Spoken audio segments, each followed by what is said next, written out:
सुबह सुबह प्रभु जी दया तेरी नहीं है, रात भर तेरी वफादारी भी।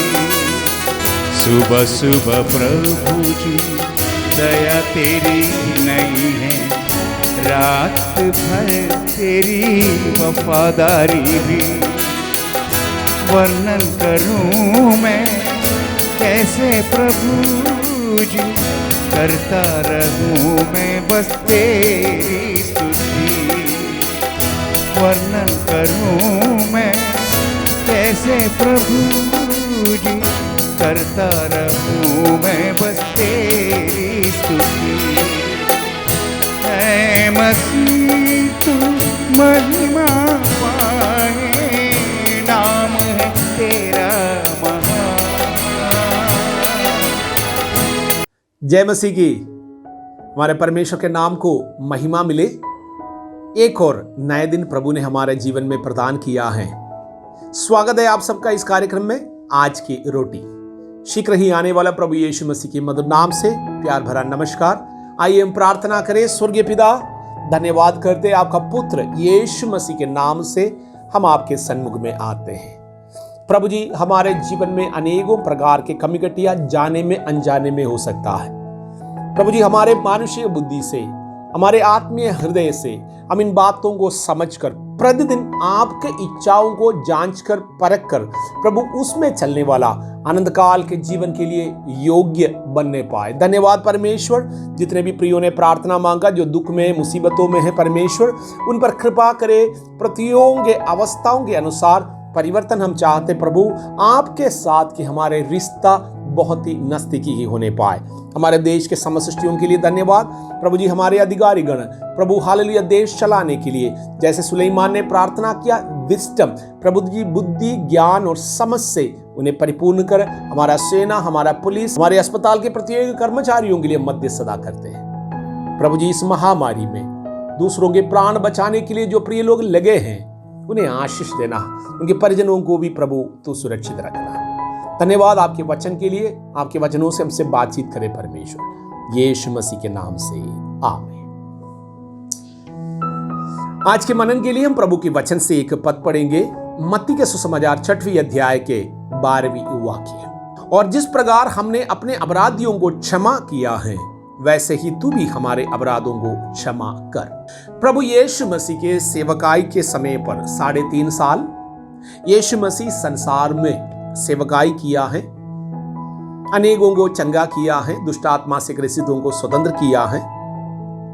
साथ साथ अपने चेलों को अनेकों उपदेश दिया है। मत्ती, मरकुस, लूका, यूहन्ना के सुसमाचार जब हम पढ़ते हैं, यीशु मसीह के द्वारा दिया गया उपदेशों को हम लोग पढ़ते हैं। एक दिन यीशु मसीह के चेलों ने यीशु से कहा, प्रभु हमें भी प्रार्थना करना सिखा।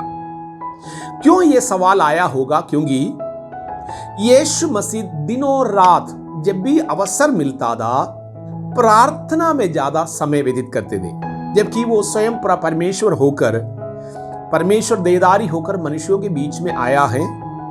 इसलिए यीशु मसीह को मानुषिक रीति से अनेकों कार्य करने की जरूरत नहीं था। उसके बावजूद भी यीशु मसीह हमारे लिए एक दृष्टांत के रूप में अनेकों कार्य किया। यीशु मसीह को बपतिस्मा लेने की जरूरत नहीं था, लेकिन यीशु मसीह एक दृष्टांत के रूप में यूहन्ना बपतिस्मा देने वाले के हाथों से बपतिस्मा लिया। इस प्रकार यीशु मसीह के स्वभाव से प्रेरित होकर चेलों ने कहा होगा, प्रभु हमें भी प्रार्थना करना सिखा। हम में से कई लोग प्रार्थना इसलिए करते हैं, हमारे कोई आर्थिक लाभ हो। हम मन्नत मानते हैं, कई लोग मन्नत मानते हैं, बड़े बड़े चीजें ईश्वर से मांगते हैं और बदले में कोई छोटे छोटे चीजों का लालच के रूप में ईश्वर को हम लोग लालच देने वाला व्यक्ति बन जाते हैं। अगर ईश्वर आपसे अगर कुछ लेकर लालच में आकर काम करेगा, वो ईश्वर नहीं रहेगा। परमेश्वर को, प्रभु के स्वभाव को, प्रभु के अस्तित्व को, महानता को जानने पर भी कई लोग अज्ञात बन जाते हैं। कई लोग जानने की कोशिश भी नहीं करता। जो वचन हम लोगों ने यहां पर पढ़ा, यीशु मसीह अपने चेलों को प्रार्थना सिखा रहा है इस मत्ती 6वें अध्याय में। प्रार्थना का एक दृष्टांत, उसका परिभाषा यही है, प्रार्थना स्वर्ग खोलने का कुंजी है। आप दान चढ़ाएंगे बहुत ज्यादा, स्वर्ग इससे नहीं खुलेगा। आप काफी वचन पढ़ते रहेंगे, वो आपके आत्मिक जीवन के लिए बहुत ही उत्तम है। आप परमेश्वर के विधियों को जान जाएंगे, लेकिन प्रार्थना से स्वर्ग खुलता है और आपके जीवन में अनेकों प्रकार के आशीष आते हैं और प्रार्थना के द्वारा हम परमेश्वर के हृदय को जान पाते हैं। वचन समझने के लिए आपको आत्मा के अभिषेक की जरूरत है। ये आत्मा के अभिषेक आपको प्रार्थना से मिलता है। इसलिए यीशु मसीह ने कहा अपने चेलों से, उस प्रार्थना में 7 पॉइंट है, उसका एक पॉइंट है, जिस प्रकार हम अपने अपराधियों को क्षमा किया है, वैसे हमारे अपराधों को क्षमा करें। इस पॉइंट को सुनने से लगता है कि बहुत ही सरल है, लेकिन गौर से आप पढ़िए, ध्यान लगाइए। अगर हम कहेंगे प्रभु जिस प्रकार के काम मैं करता हूं वैसे मेरे लिए करे, हम में से एक भी व्यक्ति धर्मी नहीं साबित होगा, क्योंकि हमारे जीवन में अनेकों प्रकार के कमी घटिया। हम परमेश्वर से कौन कह पाए, कितने बार हम कहते हैं प्रभु जो मैंने किया वैसे मेरे साथ भी करें। उसका मतलब आपने अगर खून किया है आपका भी खून होगा, यदि आपने चोरी किया है आपका भी नुकसान होगा, यदि आपने झूठ बोला है, दूसरों का नुकसान किया है, आपके साथ भी हो। जो काम हम करते हैं वैसे ही हमारे साथ हो। मसीहत में बाकी लोगों के जैसे हम लोग नहीं सोच सकता है। जो बीज आप नहीं बोते हैं उसका कटनी आप नहीं कर सकते। अनेक लोग आत्मीय जीवन को गलत समझ रखा है। हमारे बुद्धि और युक्ति के अनुसार अपने भौतिक लाभ के लिए हम लोग आत्मीय बन जाते हैं, लेकिन आत्मीय जीवन का सही मान्य से अगर सोचा जाए, आत्मीय जीवन का सही मान्य यही है, जो काम हम करते हैं उसके अनुसार हमारे साथ भी होता है।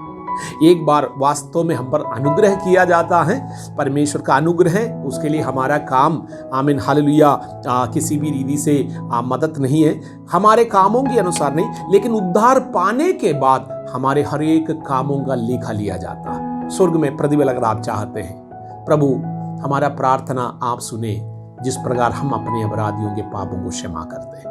यदि आप क्षमा नहीं करते हैं, बाइबल में एक दृष्टांत है, एक राजा और उनके सेवक के साथ अनेकों बहुतायत के कर्ज को माफ करने के बाद वो सेवक अपने संगी दास के छोटा सा कर्ज माफ नहीं करेगा, इसलिए माफ किए हुए कर्जा भी वापस उस पर लागू किया। उसको आखिरी पैसा भरने तक उसको बंदी गृह में दंड देने वालों के हाथ में डाल दिया गया। इसलिए आप जब प्रार्थना करते हैं, वचन कहता है यदि आपको लगता है बलि चढ़ाने से पहले, आराधना करने से पहले आपके भाई को आपके विरोध में उनके मन में कोई बात है, बलि की वस्तु वेदी के सामने छोड़कर अपने भाई से मेल खा। अगर प्रभु के वचन इतने बारीकी से हमको सिखाते हैं, हमें अपने आत्मीय जीवन को परखना है। आज के दिन हम अपने आत्मीय जीवन को परखिए। क्या हम अपने शत्रुओं के पापों को क्षमा करते हैं? हम लोगों से मेल खाते हैं? प्रभु के हालेलुया पहचान में, मसीहत के पहचान में उत्तम गवाही प्राप्त करते हुए, हमारे चरित्र को उत्तम रखते हुए एक आत्मीय जीवन हम लोग व्यतीत करते हैं, अन्यथा हमारे प्रार्थना नहीं सुनी जाती। यहाँ पर वही लिखा है, जिस प्रकार हम अपने अपराधियों को क्षमा करते वैसे हमारे साथ करें। आप आशीषित क्यों नहीं है? क्या आशीष पाना चाहते हैं? आपको ये काम करना होगा। अपने पापों की क्षमा के बाद आपको प्रभु के वचन में बताया हुआ बातें करना होगा, चीजें करना होगा, अनुभव करना होगा, अन्यथा हमारे कारण हमारे परमेश्वर का निंदा होगा और लोग ठोकर खाएंगे, मसीहत को हम समझ नहीं पाएंगे। परमेश्वर की कृपा करुणा हमारे जीवन में बने रहे। आज के दिन आशीष का दिन रहने पाए। प्रभु हमारे जीवन में कृपा करे, हम दूसरों के पापों को माफ करने पाए, जिससे कि हमारा भी पाप माफ होगा। यीशु मसीह के नाम से आमीन।